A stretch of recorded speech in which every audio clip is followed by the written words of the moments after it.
Olá a todos, tudo bem? É um grande prazer estar com todos aqui novamente. Infelizmente, não podemos estar presencialmente, mas temos a sorte de termos as tecnologias a nosso favor num momento tão complicado como o que estamos vivendo hoje, né? E felizmente essa ferramenta hoje nos ajuda a podermos estar aqui falando sobre o autismo, levando informação, e agradeço muito a sua presença aqui hoje. Espero que possamos trocar bastante, apesar de não conseguirmos fazer isso exatamente em tempo real, mas teremos um momento de troca e espero poder contribuir um pouquinho para o desenvolvimento de cada uma das pessoas que estejam assistindo, para que a gente possa levar cada vez mais conhecimento a respeito do autismo e conseguir, assim, a sociedade que a gente tanto deseja, né? Uma sociedade para todos de fato, né? Não para todos entre aspas, mas uma sociedade onde todas as pessoas sejam tratadas com respeito, com dignidade e com total respeito à sua individualidade, né? Bom, antecipadamente eu peço desculpas a todos vocês, porque é muito mais fácil falar para 200 pessoas do que para uma câmera.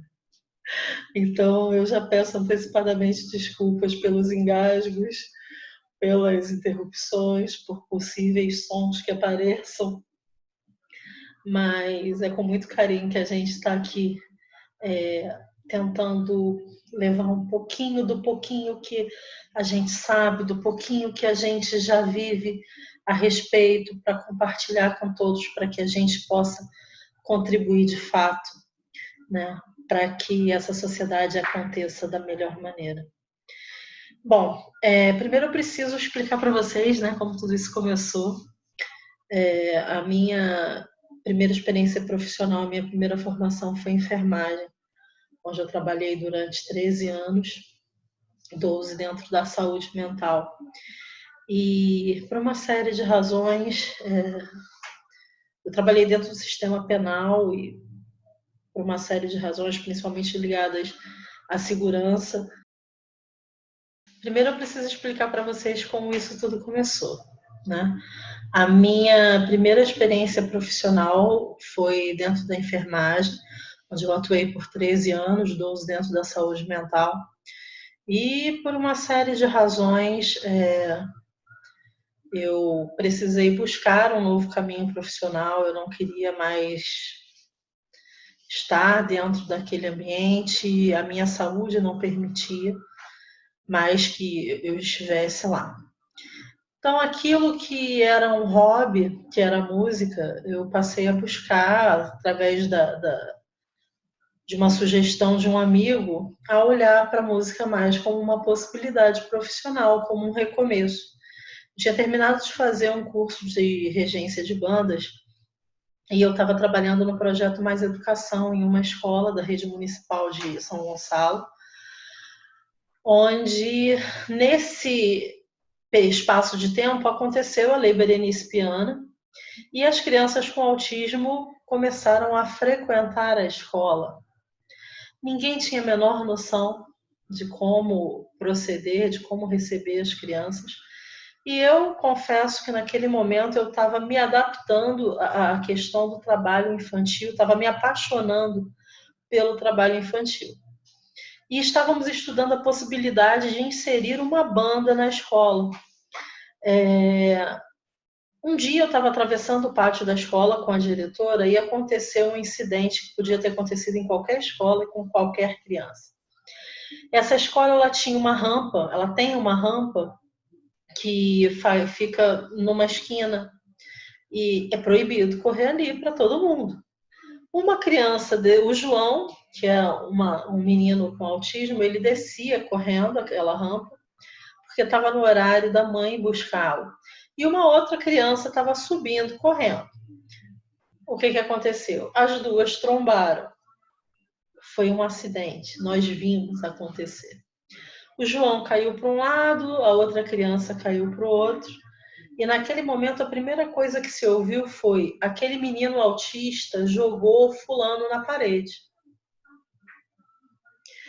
Primeiro grande erro. A outra criança, que eu confesso para vocês que eu nem me lembro mais quem foi, tinha nome, tinha identidade. O João não. Ele era aquele menino autista. Ele não tinha um nome, ele tinha um rótulo. Primeiro grande erro. Segundo grande erro, ele não tinha jogado ninguém na parede. O que aconteceu foi um acidente entre duas crianças que estavam fazendo a mesma atitude. Errada, mas a mesma atitude que qualquer criança tem, e a gente sabe muito bem disso. Né? Quando você fala assim, não pode correr, aquele ali vira o melhor lugar para correr. Terceiro grande erro. Diante daquela confusão toda, o João desorganizou. E ninguém dentro da escola sabia o que fazer para ajudar o João naquele momento. Ninguém.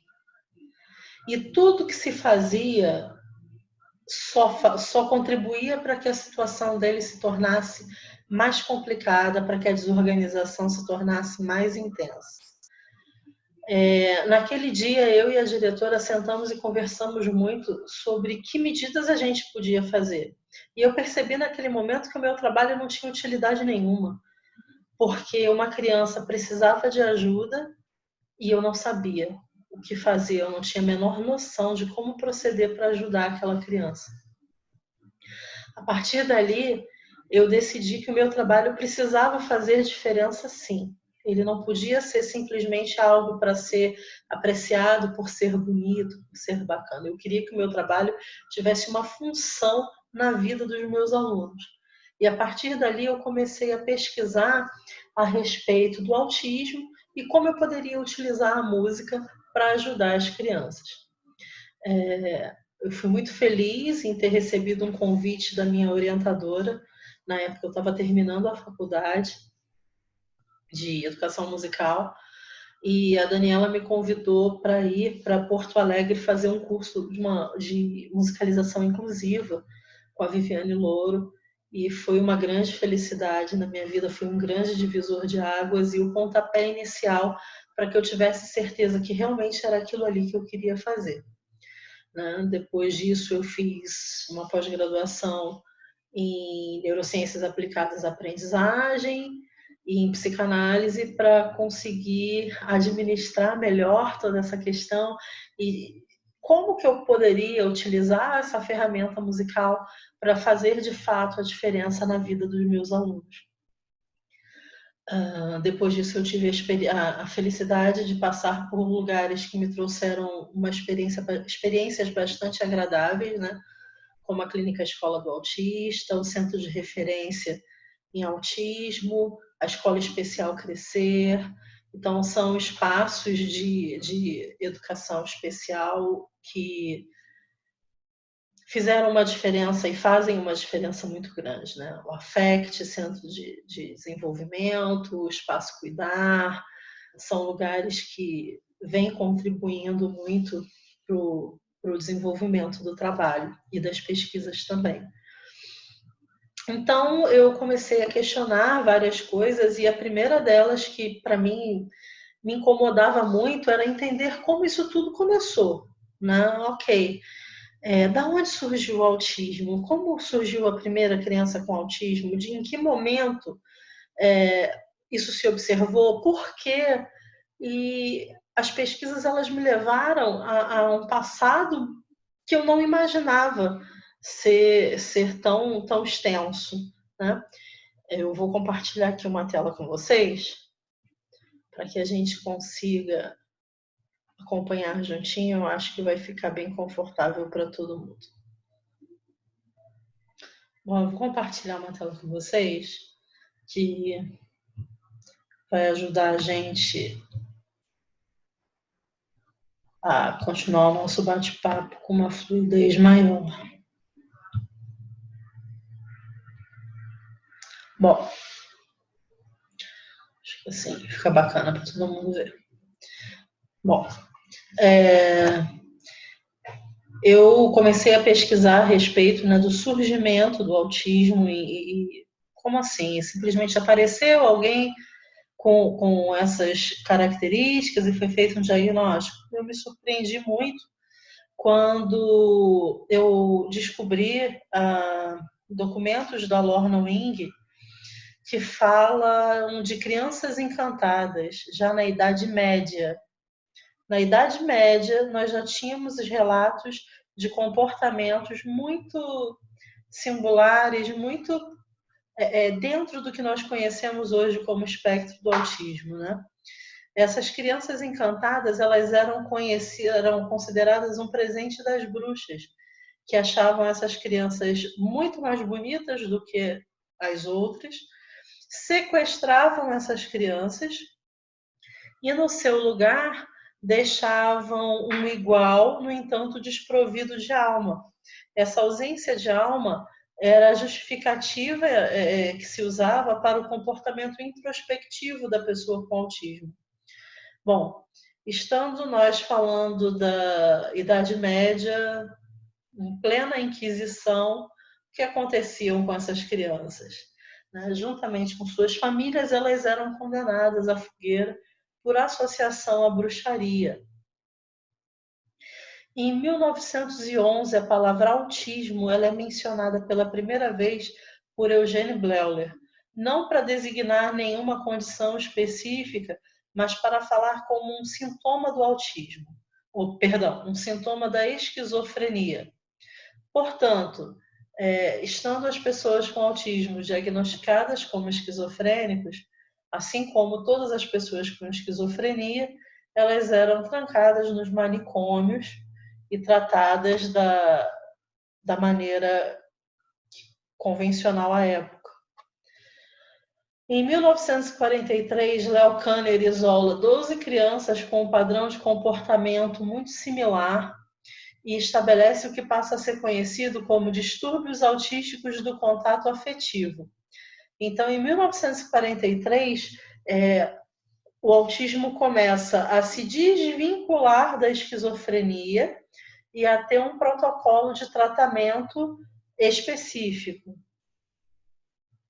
Em 1960, Lorna Wing termina de traduzir alguns estudos de Kanner e de Asperger, e nós passamos a conhecer como autismo, né? Muito próximo do que nós conhecemos hoje. Em 2013, com a mudança da DSM-4 para a DSM-5, o autismo passa a ser reconhecido como transtorno do espectro autista, certo? E aí nós temos as diferenças estabelecidas pela mudança da DSM-4 para a DSM-5. Na DSM-4, nós tínhamos o diagnóstico específico de 5 condições, né? O autismo, a síndrome de Asperger, o transtorno global do desenvolvimento não específico, a síndrome de Rett e o transtorno desintegrativo da infância. Cada um deles com o seu critério, o seu protocolo de diagnóstico e tratamento. Com a mudança da DSM-4 para a DSM-5, todas essas condições, todas essas patologias iniciais, né, o autismo, síndrome de Asperger, passam a ser consideradas transtorno do espectro autista, com exceção da síndrome de Rett. Mas todas as outras condições, todos os outros diagnósticos passam a ser enquadrados em transtorno do espectro autista, dividido em grau 1, grau 2 e grau 3, ou seja, autismo leve, moderado e grave. Na DSM-4, o diagnóstico do autismo era feito pela conhecida tríade de Wing, né, que eram os comprometimentos na imaginação, na socialização e na comunicação. Com a DSM-5, essa tríade cai e os diagnósticos passam a ser estabelecidos através do déficit em comunicação social e os comportamentos fixos ou repetitivos. E aí você pode me perguntar assim: poxa, Cássia, mas então foi um prejuízo, né? Não, não foi um prejuízo. foi uma mudança muito necessária. E justifica um pouco o boom que houve no número de casos. Isso significa que o número de casos não é crescente? Não. O número de casos é crescente, sim. Mas esse grande boom inicial se dá por uma questão puramente matemática. Né? Nós tínhamos 4 diagnósticos específicos e todos eles foram unificados em um apenas. Isso, por si só, faz com que o número de casos se torne grandiosamente crescente. Mas isso foi extremamente necessário para que se alcançassem políticas públicas para as pessoas com autismo. É muito mais fácil conseguir brigar por políticas públicas e conseguir que elas aconteçam para um número maior de indivíduos. Então, essa unificação do diagnóstico foi muito importante. Outra dúvida que costuma acontecer com bastante frequência é também que as pessoas questionam a respeito dessa mudança, né, de uma tríade para uma díade. Então, ficou muito mais fácil diagnosticar, mais rápido. Então, uma criança que talvez, pelo critério anterior, não fosse diagnosticada, hoje é diagnosticada dentro do espectro. Isso também é positivo, porque eu tenho um diagnóstico mais facilmente realizado, né, e mais precocemente. Então, com isso, eu consigo oferecer para essa criança uma qualidade de vida e um padrão de desenvolvimento muito melhor do que quando eu faço o diagnóstico e as intervenções começam muito mais tarde. Bem, como eu disse anteriormente, o principal motivo que me fez buscar a neurociência como especialização foi o fato de entender a importância que havia em conhecer o sistema nervoso, conhecer o funcionamento do cérebro, o desenvolvimento de um cérebro típico, e a partir daí buscar as possíveis diferenças e de que maneira eu poderia utilizar a ferramenta que eu tenho nas mãos para buscar uma efetiva colaboração no desenvolvimento das pessoas. Então, eu vou compartilhar aqui com vocês novamente.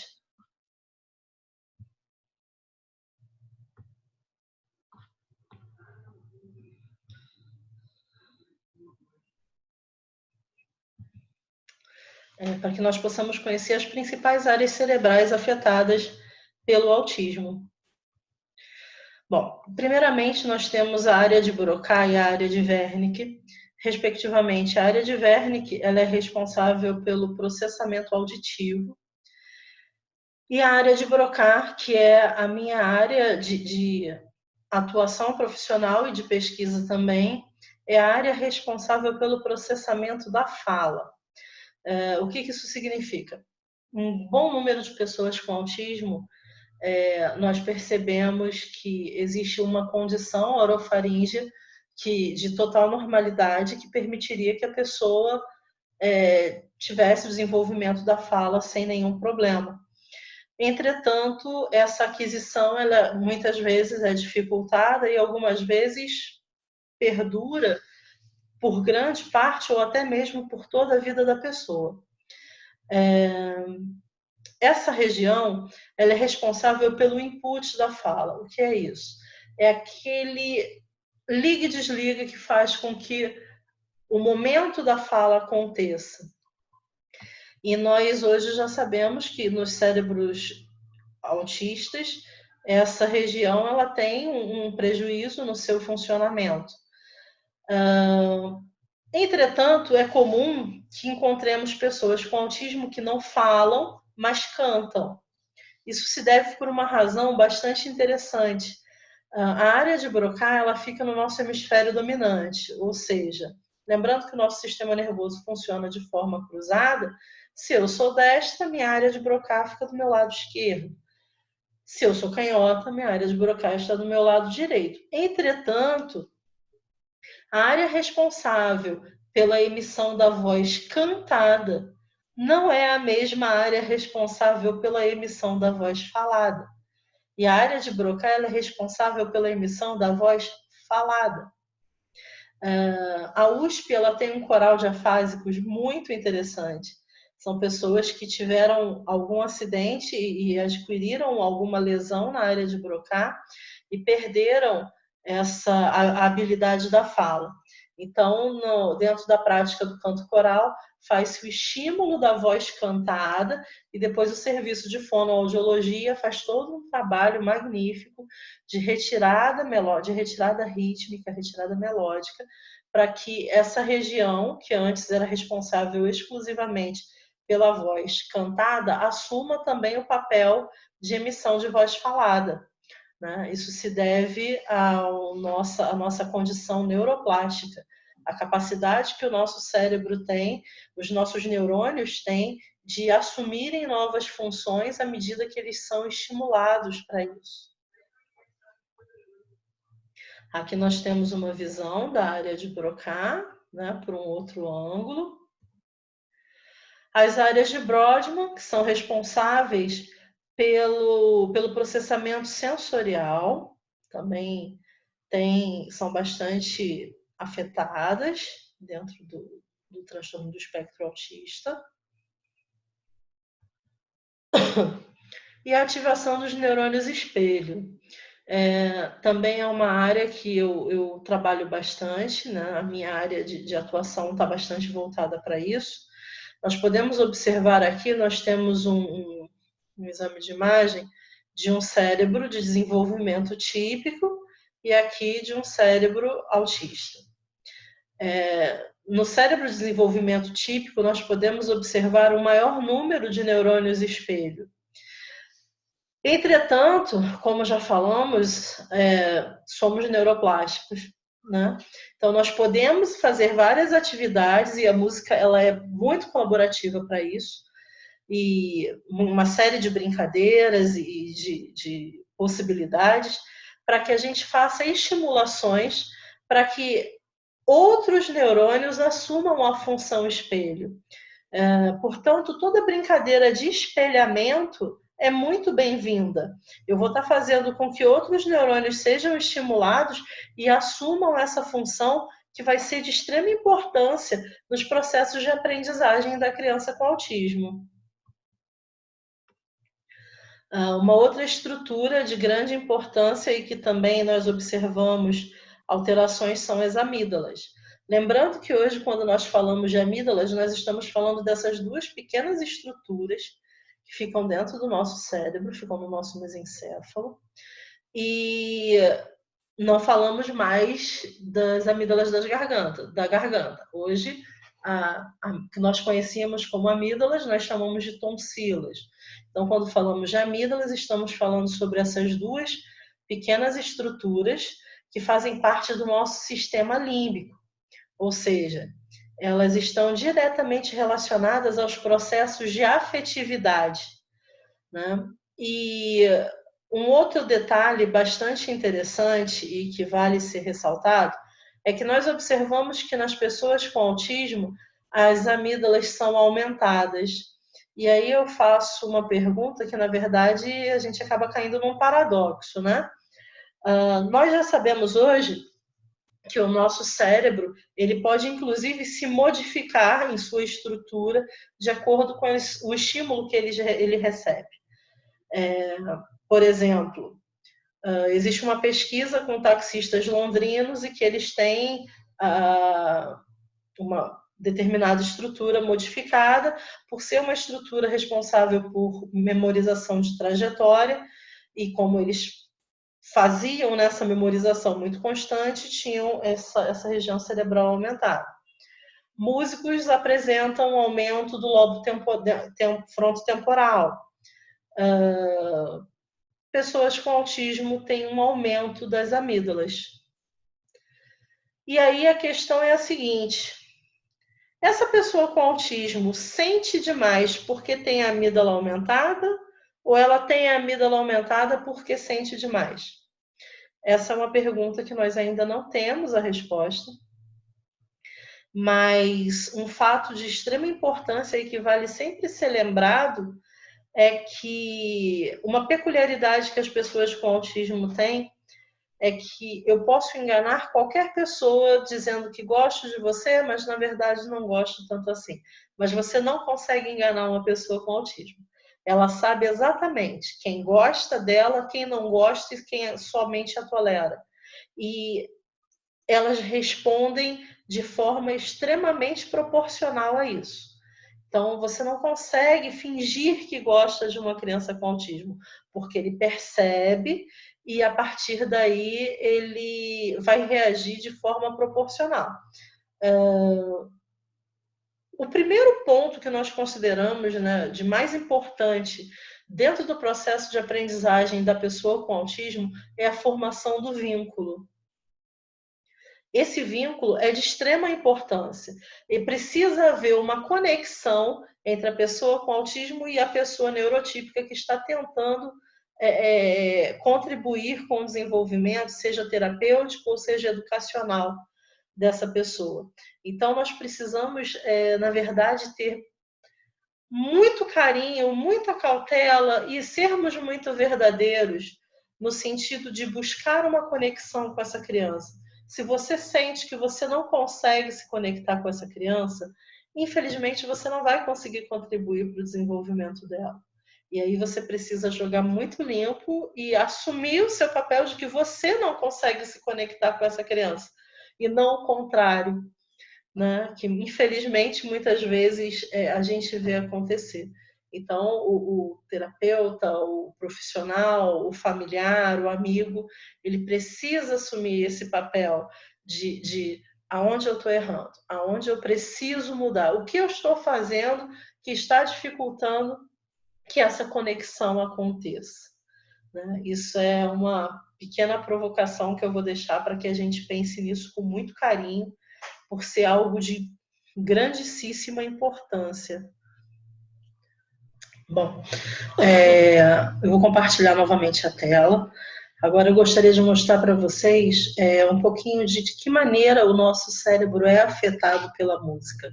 Né? Nós já vimos as regiões cerebrais que são modificadas, que sofrem alteração em seu funcionamento por conta do transtorno do espectro autista. E agora a gente vai perceber que alterações a música consegue fazer. E a partir daí a gente consegue começar a ter uma ideia de que maneiras a gente pode utilizar, a gente pode se apropriar dessa ferramenta para contribuir no desenvolvimento das nossas crianças. Vou compartilhar aqui nossa tela.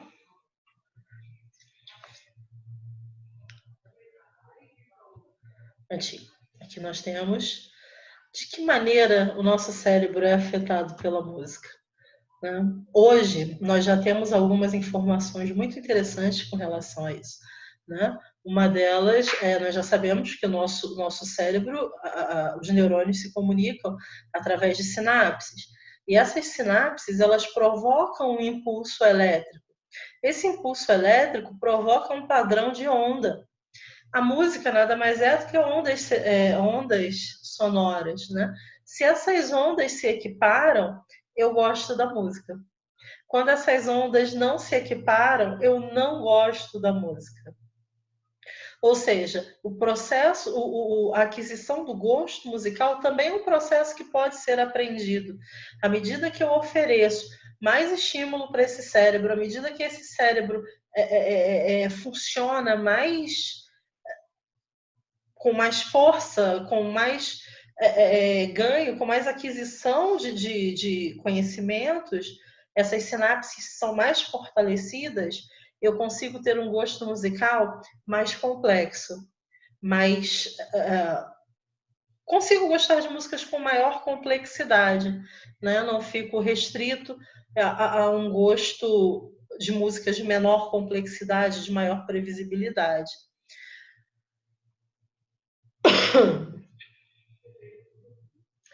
O giro pós-central e o giro frontal superior são duas áreas importantes do nosso cérebro e que são ativadas através do reconhecimento timbrístico.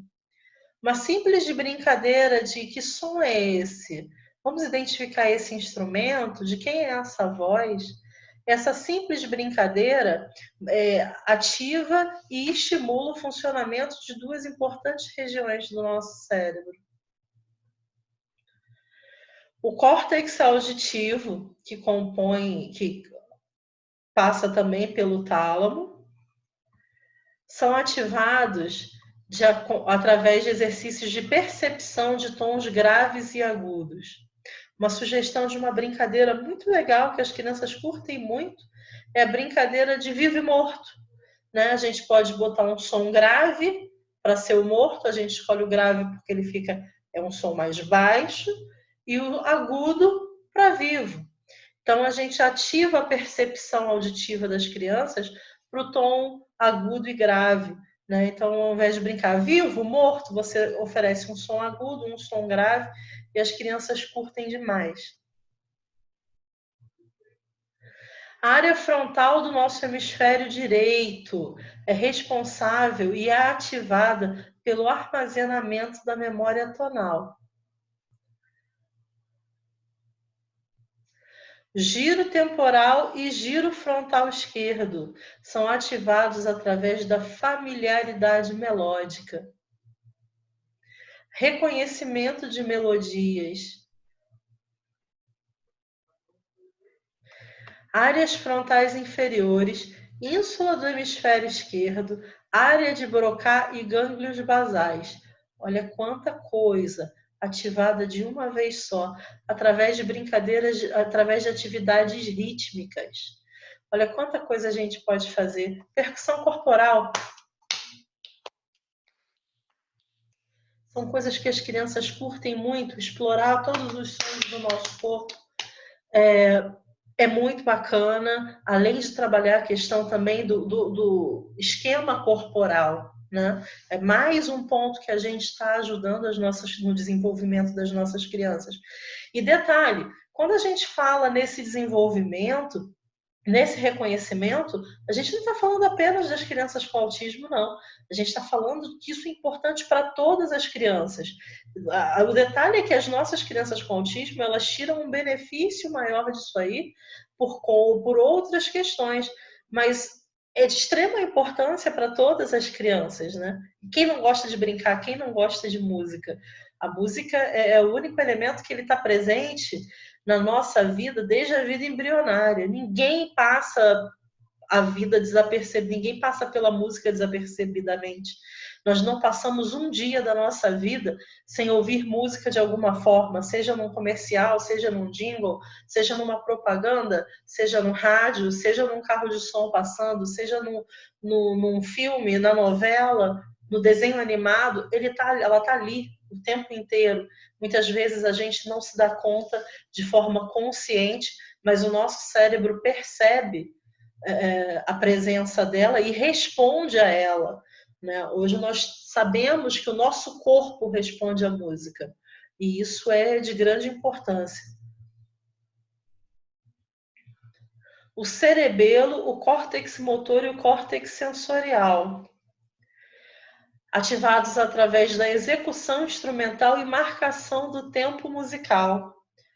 Poxa, mas eu não tenho como botar o meu aluno, eu não tenho como botar a minha criança para executar um instrumento. Ok, mas a gente pode marcar o tempo dessa música?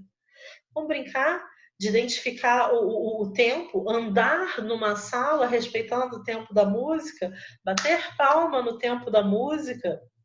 Olha quanta coisa a gente pode trabalhar com o mínimo de recurso, né? E que vai ser muito interessante para o desenvolvimento deles. Hipocampo, responsável pela memória musical. Nós já sabemos hoje também que pessoas com Alzheimer, a memória musical é a última memória a ser perdida. Então, olha quanta coisa a gente pode estar trabalhando. Amígdala e núcleo accumbens são responsáveis pelas reações emocionais à música.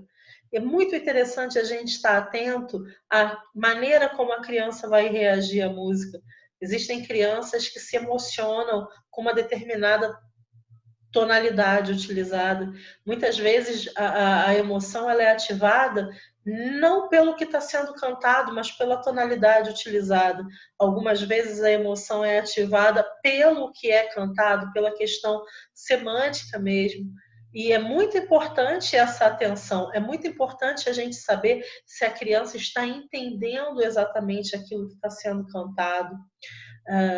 Músicas que falam nomes, objetos diretamente são muito úteis para essa brincadeira. Eu gosto muito de utilizar a aquarela do Toquinho, por ela falar os objetos muito claramente e aí montar várias figuras para que a criança consiga organizar o esquema da maneira como a música acontece. É muito interessante a gente fazer esse tipo de trabalho e as respostas são bastante ricas. O corpo caloso é responsável pela comunicação interhemisférica e consequente relação de todas as ações musicais simultâneas, né? Para eu cantar, eu preciso estar atento à parte melódica, eu preciso estar atento ao ritmo, eu faço marcação de tempo. Então, o corpo caloso é responsável por essa comunicação entre todas as regiões que são ativadas em uma atividade mais complexa.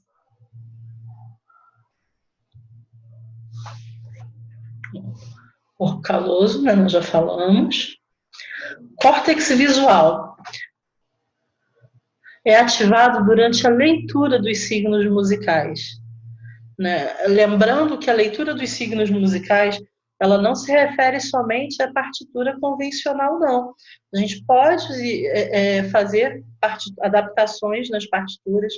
Eu posso trabalhar a partitura com traços, com riscos, com desenhos, com cores, com números, com letras, de acordo com o potencial da minha criança. Área de Wernicke, Broca, córtex motor, córtex visual e amígdala. Olha quantas regiões com ações distintas, com papéis distintos, nós temos agindo ao mesmo tempo. Processamento, decodificação e interpretação da letra da música. E é muito legal trabalhar isso, como eu falei anteriormente, com relação até à música aquarela, né? Não apenas cantar, mas à medida que essa criança canta, buscar entender se ela entende o significado do que ela está cantando, se ela identifica os elementos que ela está cantando, e se não, ensinar isso para ela. Essa música ela pode ser utilizada como uma forma de comunicação. Eu tenho um caso que eu vou mostrar depois para vocês. Uma criança que eu atendi, um pré-adolescente, e a linguagem oral dele era muito restrita ainda, né? E ele tinha uma facilidade muito grande em memorizar músicas. Ele, na verdade, era o hiperfoco dele e, infelizmente, eu não tenho mais o contato, mas depois que ele perdeu a mãe, ele foi morar com o pai longe, a gente manteve o contato por algum tempo e depois acabamos perdendo. Mas ele tinha uma facilidade muito grande em memorizar as músicas e ele utilizava o significado delas para informar o que ele queria dizer. Quando ele não sabia como dizer algo, principalmente com relação a emoções, ele buscava uma letra e pedia uma música e pedia que você prestasse atenção nela. Não era uma escuta aleatória, ele te puxava mesmo e dizia: ouve, ouve. Então a gente já sabia que ali tinha alguma coisa que ele estava tentando dizer e não estava sabendo como, né? E ele encontrou na música uma forma de comunicação. Então, todas as vezes que ele não sabia a melhor maneira de dizer algo, o Douglas buscava na música a melhor música que falava sobre a emoção que ele estava querendo explicar, aquilo que ele estava sentindo naquele momento. Muitas vezes ele provocou emoções muito intensas, né? Ele buscava músicas para dizer o quanto ele gostava da gente, para dizer que estava com saudade da mãe que tinha perdido, para dizer que estava aborrecido.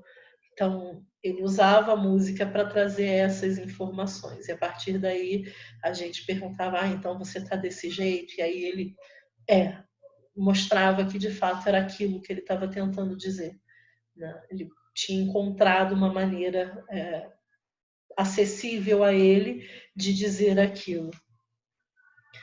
Então a gente precisa estar muito atento e usar essa ferramenta, né, também como uma forma de ajudar as nossas crianças, os nossos meninos a expressarem as suas emoções. Bom, nós temos aqui alguns ganhos observados em pessoas com autismo através da intervenção musical. O primeiro deles, melhora da comunicação verbal e não verbal, é o que acabamos de dizer, né? Além de enriquecer o vocabulário, nós estamos também criando uma outra forma de comunicação. Aumento do contato visual, principalmente quando essa intervenção musical acontece em pequenos grupos. Quando a prática musical é compartilhada, eu preciso entender o que o meu par vai fazer. Eu preciso entender para que a gente consiga funcionar junto, né? Então, esse contato visual naturalmente acontece e vai amplificando a sua duração. E isso é bastante interessante para o desenvolvimento das crianças. A melhora da socialização, porque eu vou estar compartilhando algo que eu gosto muito. Quando eu reconheço na outra pessoa um gosto semelhante ao meu, eu reconheço nela um par, alguém que faz parte da minha tribo, né? Então, essa socialização acontece de uma forma muito mais fluida. O aumento do foco atencional, por si só, a música ela acaba trazendo esse ganho, né? Porque ele vai precisar estar mais atento ao que ele está ouvindo, ao que ele está cantando, e esse foco atencional a longo prazo ele vai assumindo esse papel em outras áreas também. A desensibilização auditiva, né? Algumas crianças têm a hipersensibilidade auditiva e a música ajuda bastante nessa desensibilização, ajuda algumas vezes a minimizar o incômodo que algum outro som possa provocar. A flexibilização cognitiva também é um ganho bastante importante e a gente pode estimulá-lo muito, inclusive utilizando instrumentação alternativa também é um caminho para melhorar essa flexibilização. Bom,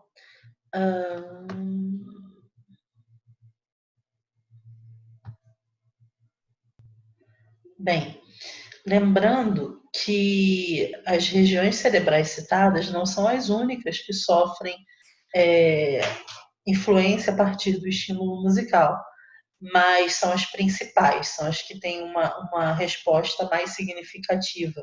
Assim como os ganhos que foram pontuados não são os únicos, e não existe uma regra de que toda criança vai ter exatamente esses ganhos.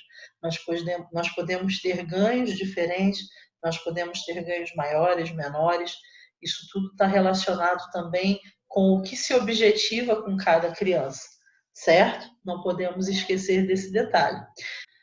E aí você pode me perguntar, mas Cássia, que relação há entre a música, ok, já entendemos como ela funciona no cérebro, como ela pode contribuir no desenvolvimento das crianças, mas onde o processo de afetividade entra nessa história? Né? Que ligação existe entre a música, o autismo e o processo de afetividade? Simples. Hoje, nós já sabemos que a música ela é processada inicialmente pelo nosso sistema límbico, ou seja, muito antes que o nosso ouvido consiga processar o que está sendo ouvido, o nosso sistema límbico já consegue definir se essa música oferece alguma emoção, desperta alguma emoção, quais são os canais sensoriais que ela ativa. Então, nós temos uma ferramenta que é um caminho muito rico, muito importante, para que essa criança com autismo possa aprender a desenvolver de forma comunicativa os seus processos de afetividade. Eu vou compartilhar mais uma vez a tela com vocês, para que a gente entenda um pouquinho melhor os processos afetivos, porque nós temos uma tendência a entender o afeto de uma forma muito errada. Só um momentinho, por favor. Nós entendemos afeto como carinho, e na verdade afeto vem do grego affectus, que significa o estado psíquico bom ou mal, afeição, disposição de alma, estado físico, sentimento e vontade. Ou seja, afeto é tudo aquilo que me afeta, positiva ou negativamente. É claro que todos nós desejamos ser lembrados de maneira positiva, né? É muito mais gostoso ser lembrado dessa forma. Eu gosto muito de fazer nos encontros presenciais uma pequena dinâmicazinha e que eu gostaria que você experimentasse na sua casa. Feche os olhos um minutinho. Procura lembrar dos melhores professores que você teve na sua vida. Aqueles com quem você dizia assim, poxa, eu queria ser igual a esse cara. Você ia para a escola feliz porque tinha aula daquele professor naquele dia. É uma lembrança fácil ou difícil de ser resgatada? Na maioria das vezes é uma lembrança fácil. Eu desejo que tenha sido fácil para todos vocês. Caso não, a gente pode conversar sobre isso quando nós tivermos o nosso bate-papo. Mas é algo que é desejável, né? Agora, fecha os olhos novamente e pensa no pior professor que você teve, naquele que você dizia, meu Deus, é a aula daquela pessoa hoje. E aí?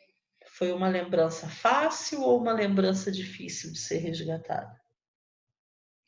Na maioria das vezes, também é uma lembrança fácil, porque em ambas as situações houve afeto. Essa pessoa conseguiu lhe afetar de alguma... Aliás, essas pessoas conseguiram lhe afetar de alguma forma. Uma positivamente, a outra negativamente, mas ambas conseguiram afetar. Só que existe um terceiro indivíduo nessa história. O morno, aquele que você não vai conseguir lembrar, porque ele não te afetou de forma nenhuma. Provavelmente, tudo que essa pessoa te ensinou, você não lembra. Não há registros. E isso também existe uma dinâmica, um trabalhinho para casa que eu vou deixar para vocês, que é muito interessante. Eu queria que vocês fizessem assim. Tira 10 minutinhos de um dia, pega um papel e uma caneta. É importante que haja o papel e a caneta. Fazer isso sem escrever não produz o mesmo resultado. E procura a sua memória mais antiga com relação à escola. Se você lembra só o professor mais antigo que você lembra é o da 4ª série, começa por ele. Mas busca lá atrás. Tenta buscar se você lembra da 3ª, da 2ª, do 1º ano, do jardim. Vai buscar a sua memória mais antiga, do seu professor mais antigo. Você vai começar tentando lembrar do nome dele, da fisionomia dele e de algum momento, alguma cena que você consiga lembrar daquela pessoa. Façam isso até os dias de hoje. Passando pela educação infantil, primeiro segmento, segundo, ensino médio, faculdade, se houver, pós-graduação, se houver. Tente chegar do início ao seu último ponto dentro do processo educacional. Vocês vão perceber coisas que vocês nem imaginam. Vocês vão descobrir que vocês têm lembranças que vocês sequer imaginam que elas existam. E vocês também vão lembrar que algumas pessoas simplesmente passaram pela vida, vão perceber que algumas pessoas simplesmente passaram pela vida de vocês, né? Que não conseguiram lhe afetar de maneira nenhuma. Você não tem lembrança nenhuma. e é bastante interessante. Isso é uma atividade muito legal para ser feita, principalmente além de ser um grande exercício de memória, ele é muito bacana para ser feito com pessoas mais maduras ou pessoas idosas mesmo, porque é um exercício de memória fantástico. E é muito interessante para descobrir algumas emoções que ficam guardadas, enfim, admite várias possibilidades. Vocês vão descobrir que vocês têm muita coisa guardada dentro do processo afetivo. Imagina uma criança com autismo, que nós já sabemos que tem a amígdala aumentada. Imagina como é a resposta dessa criança quando você provoca um afeto negativo nela. É muito mais difícil de conseguir desconstruir. É algo que precisa ser tratado com muito carinho, que precisa ser tratado com muita atenção, com muito cuidado. Porque uma vez que você consiga afetar essa criança negativamente, vai ser muito difícil reverter esse processo. E se isso acontecer, você precisa tentar fazer isso o mais rápido possível e fazer com que essa mudança de ponto de vista, né, vamos chamar dessa forma, seja muito mais impactante, seja muito mais, afete com muito mais intensidade do que o afeto negativo. Então, da mesma forma que quando você afeta uma criança com autismo positivamente, ela nunca mais vai esquecer de você. Pode ter certeza disso. Vão se passar anos e ela sempre vai lembrar de você. Isso é um pedido principalmente para os professores, para as pessoas que lidam diretamente com a educação, que lembrem sempre de ter esse cuidado maior.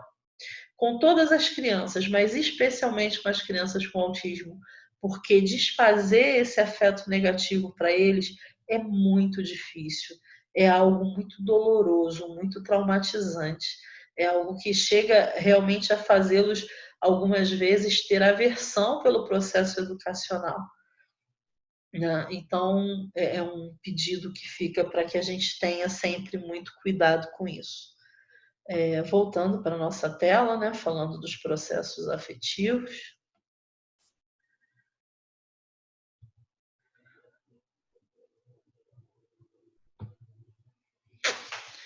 Bom, aqui nós temos uma imagem que eu gosto muito de usar, porque a gente se preocupa tanto em não tratar o óbvio, que muitas vezes o óbvio, de tão óbvio, acaba sendo deixado de lado, né?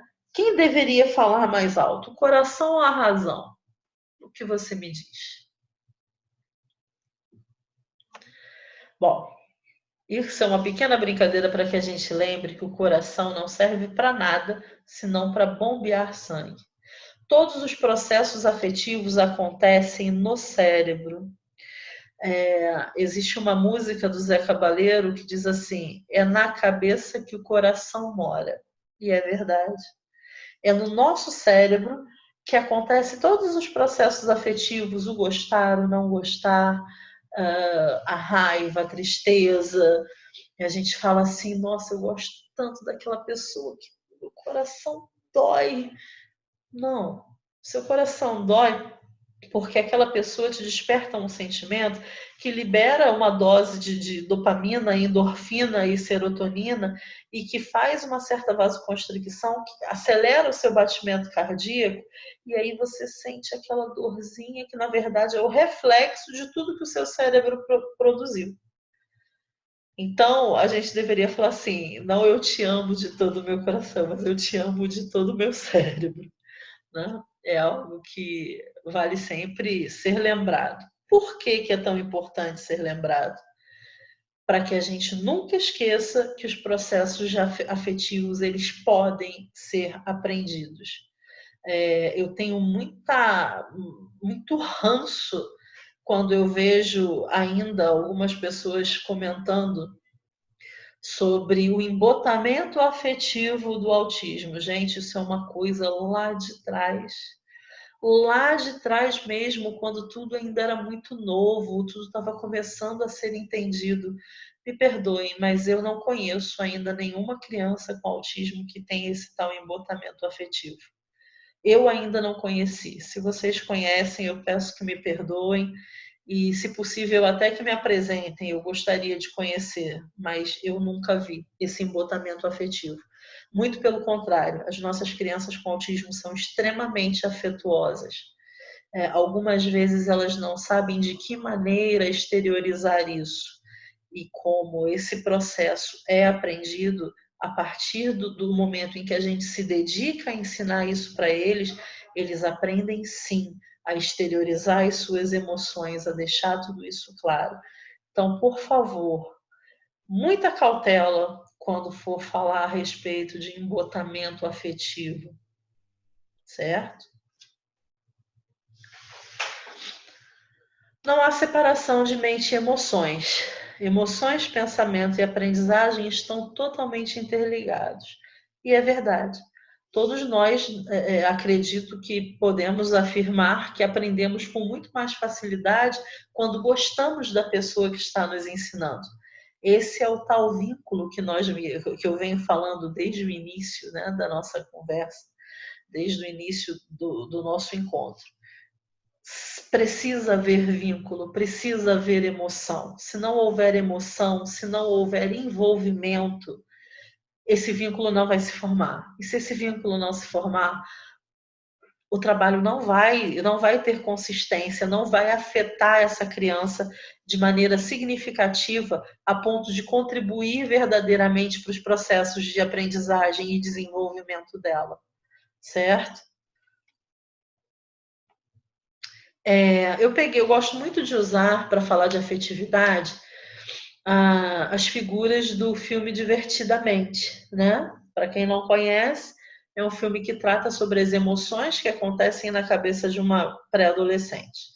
Então, o filme trata a alegria, a raiva, o medo, a tristeza e o nojo. E a gente consegue perceber a importância de cada uma dessas emoções. Aqui nós vamos utilizar emoções positivas e negativas. Como emoções positivas, nós vamos considerar a alegria e como emoções negativas, a tristeza e a raiva. Bioquimicamente falando, qual é a diferença entre essas duas situações dentro do nosso cérebro? Quando eu estou muito feliz, eu tenho a liberação de endorfina, serotonina e dopamina. Isso é uma explosão de felicidade, né? Isso nos deixa extremamente felizes, alegres, eufóricos e perpetua pelo nosso dia.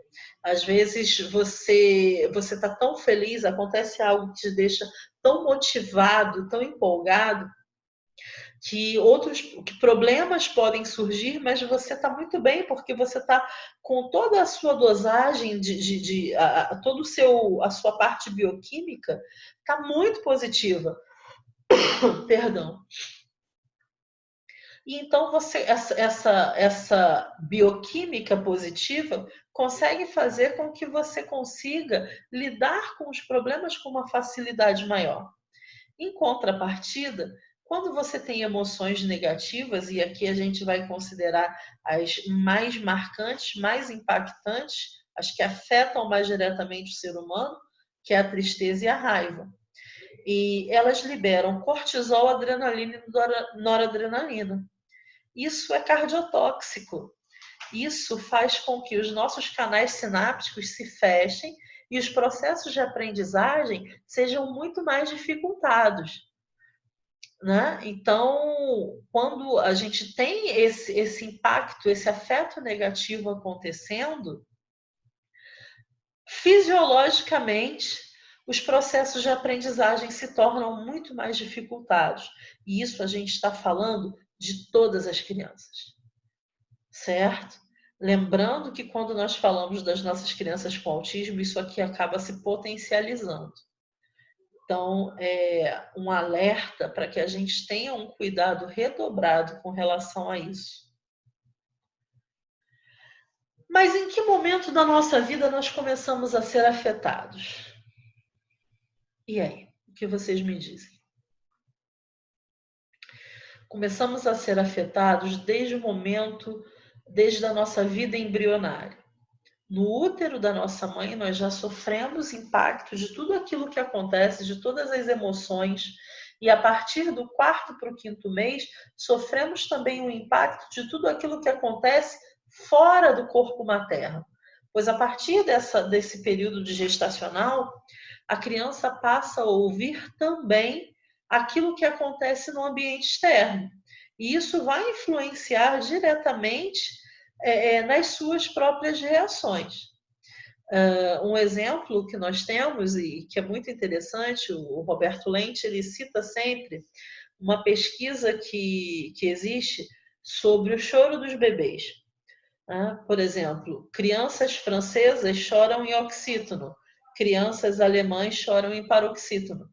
E isso está diretamente relacionado com a tonacidade da língua-mãe.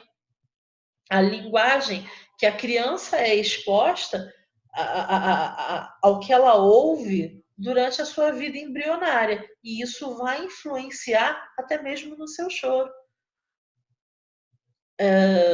Músicas, existem hoje pesquisas muito sérias, muito interessantes sobre memória musical intrauterina. Músicas que as crianças ouvem durante o processo gestacional e que vai percutir durante a sua vida, principalmente na primeira infância. Hoje já se utiliza buscar músicas de relaxamento para levar para a criança ouvir durante o processo gestacional. A mãe expõe a criança à música e quando a criança nasce, se utiliza aquelas músicas para levar uma tranquilidade, para tentar acalmar a criança nos seus momentos de maior dificuldade, como cólica, perda de sono, etc.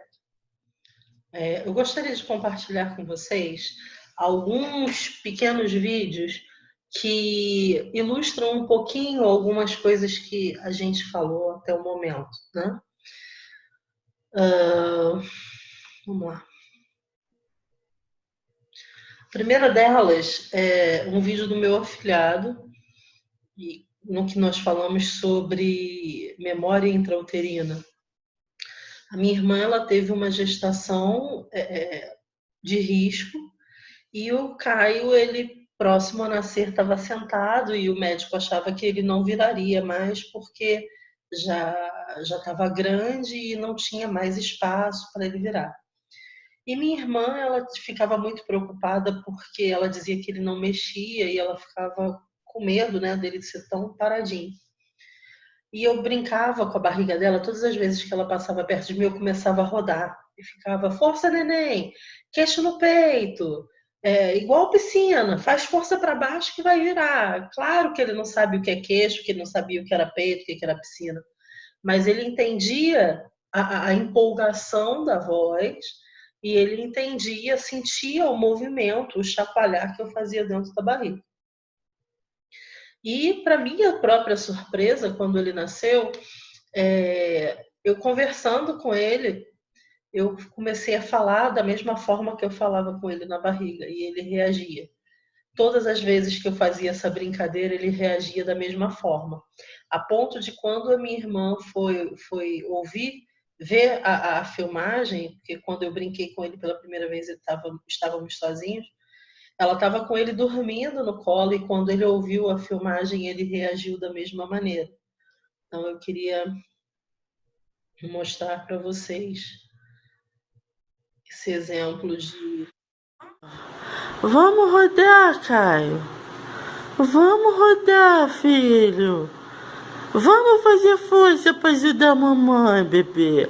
Dinda falava para ele, não era, neném? Vamos rodar, Caio. Queixo no peito. Queixo no peito para poder ajudar sua mamãe. Não era assim, filho? Queixo no peito, filho. Vamos rodar. Ele rodou para ajudar. Coisa muito rica da Dinda dele. Sim. Ele ajudou a mamãe dele. Tá de parabéns. Parabéns, Caio.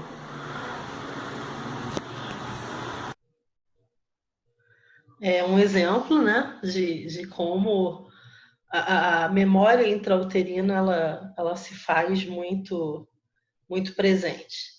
Um outro exemplo que eu quero mostrar para vocês, ainda do Caio, é sobre o estímulo musical, né, para crianças. Ele é uma criança que é estimulada com música desde a vida intrauterina.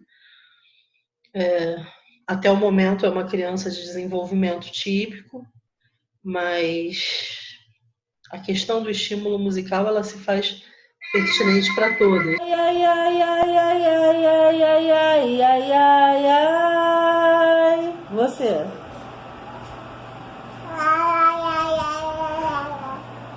Ai, ai, ai, ai, ai, ai, ai, ai, ai, ai, ai, ai, ai.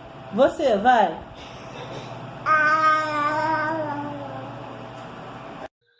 Aqui ele tinha, se eu não me engano, 6 meses, né? E é até hoje uma criança muito musical.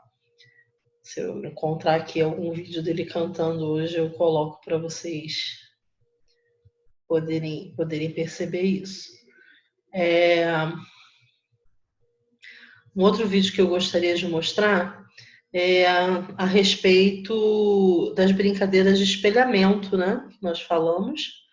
Aqui eu tenho um exemplo de uma brincadeira de espelhamento. Só as mãos?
Agora é a vez da minha boneca. Seu animal favorito. A verdade é que a gente trabalha não só o espelhamento, mas também o desenvolvimento rítmico, né? Então, nós temos mais de uma ação sendo trabalhada. Outro exemplo que eu gostaria de compartilhar com vocês é esse aqui.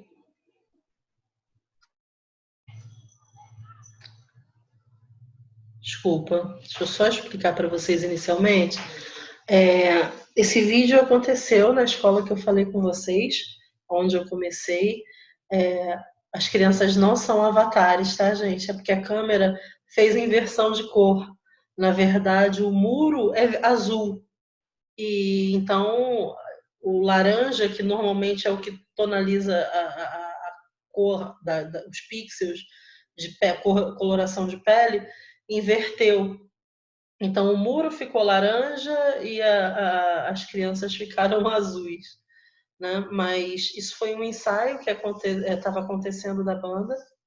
Essa criança, ela era aluna da escola e participava de alguns ensaios. Ela não era da banda por uma questão de logística, da família não ter como levar, mas sempre que a gente tinha oportunidade, a gente puxava ela para participar dos ensaios.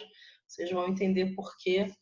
Ela é uma criança que, além de autismo, ela tem baixa visão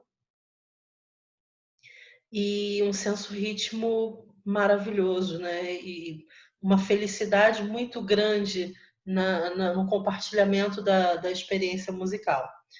Então, eu queria que vocês dessem uma olhadinha. Propositalmente, esse ensaio aconteceu no horário de recreio, ou seja, com várias crianças transitando, correndo, com vários distratores, e ainda assim ela permanece totalmente focada, com a atenção totalmente dirigida para o objetivo que ela tinha no momento, que era da experiência musical.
De que quando a banda para, ela tem baixa visão, então assim, ela não consegue enxergar o movimento, né, de corte, para que a banda pare e cesse de tocar, mas assim que a banda para, ela para junto. Então, quer dizer, isso mostra para a gente uma total intencionalidade de produzir música e de compartilhar a experiência musical com os amigos.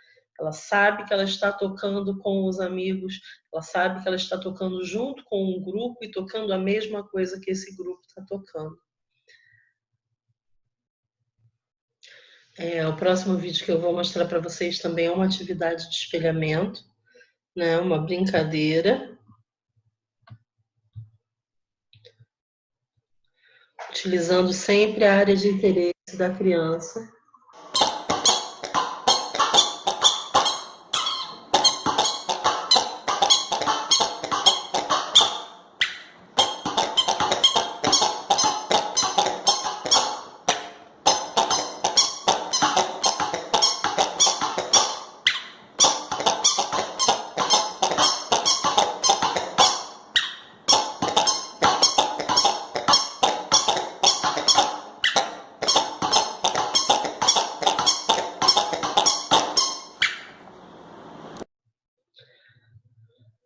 Lembrando que a atividade ela precisa ser prazerosa, né? Então, a responsividade é sempre muito bem-vinda, né? Utilizar tudo aquilo que a criança traz de bagagem, tudo aquilo que lhe dá prazer e transformar isso em atividade, transformar em música e a partir daí enriquecendo a bagagem que essa criança já tem. Uma coisa que eu queria pontuar para vocês, essa criança da brincadeira do Baby Shark, a Ana Vitória, é uma paixão que eu carrego comigo e eu trabalho com a Aninha já há 4 anos. A Ana, além de autismo, ela tem microcefalia e a mãe, como muitas outras mães, ouviu do médico que ela nunca falaria, que a Ana não teria condição de se desenvolver cognitivamente. A Ana lê com perfeição, escreve, canta, brinca, fala, consegue fazer teoria da mente, é extremamente flexível, tem questões ligadas ao autismo, sim, tem algumas questões, alguma certa inflexibilidade pertinente ao autismo, tem algumas questões ligadas à microcefalia, mas tem um desenvolvimento fantástico, cognitivamente maravilhosa, Hoje a Ana já toca algumas músicas no teclado, ela está começando a conseguir tocar sem partitura, né? Ela começa com a partitura alternativa e ela consegue memorizar as notas e toca sem problema nenhum. Infelizmente eu não tenho um vídeo disponível ainda dela tocando, mas se Deus quiser, no nosso próximo encontro, isso já vai ter sido providenciado. Bom, nós vamos encerrando, onde eu gostaria de fazer um grande pedido para todos. Nunca esqueçam a importância dos processos afetivos. Usem a música à vontade, ninguém precisa ser musicoterapeuta nem professor de música para se beneficiar dessa ferramenta. Ela está ao acesso de todos nós, né? Então nós podemos nos beneficiar disso sim, ela está aí disponível para todo mundo. Eu fico muito triste quando eu ouço um professor falar que mas eu não ganho para isso aqui não está legal. Professor, um pedido do fundo do meu coração. Aproprie-se da importância do seu trabalho. O seu trabalho não é simplesmente entrar na sala e ensinar português, matemática, história e geografia. Não que isso seja pouco, não é. Mas o seu trabalho vai muito além. E eu digo isso com a propriedade de quem também está em sala de aula, de quem também busca todos os dias tentar fazer um pouco melhor. É necessário que nós nos provoquemos, é necessário que nós nos questionemos a cada dia. Será que hoje eu gostaria de ter sido meu aluno? Será que eu gostaria de ter feito terapia comigo? Será que eu gostaria de que eu tivesse sido meu brincante? Nós precisamos fazer esse questionamento e algumas vezes nós não vamos gostar da resposta. E isso também não é um problema, porque nós vamos errar. Mas o mais importante é que a gente busque cada dia ser melhor, que a gente tenha verdade naquilo que a gente propõe para o nosso aluno, para a nossa criança atendida, para o nosso familiar, para o nosso amigo. Que a gente possa mergulhar com verdade nesse universo. Chega dessa história de a criança com autismo está fechada no mundo dela. Ela não está fechada no mundo dela. Ela precisa de ajuda para interagir com o nosso mundo, né? A gente não tem que preparar a criança para estar no nosso mundo. Nós temos que preparar o mundo para receber as nossas crianças. Então, esse é o grande pedido que eu faço para vocês.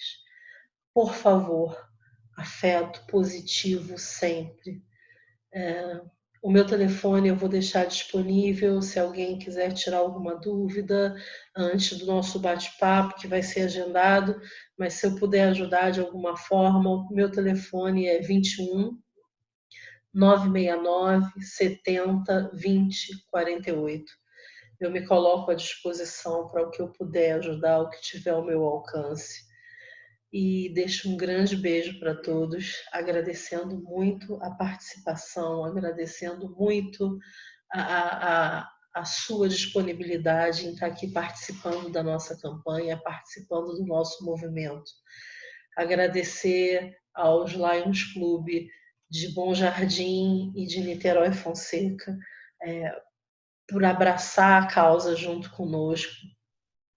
Agradecer com muito carinho, um carinho muito especial, a minha querida amiga Carol, pela iniciativa de ter dado o pontapé inicial para esse movimento e que o Autismo em Foco aconteça por muitos e muitos e muitos e muitos anos, seja presencialmente, seja virtualmente, seja por sinal de fumaça. A gente vai estar junto, a gente vai estar sempre buscando levar aquilo que a gente puder de material, de conhecimento, sempre buscando fazer o melhor para as nossas crianças. Então, a minha gratidão a cada um de vocês, a minha gratidão por todas as pessoas que estão envolvidas nesse projeto e até muito breve. Cuidem-se. Até muito breve, um beijo muito grande para todos. Espero ter podido colaborar um pouquinho. Fiquem com Deus.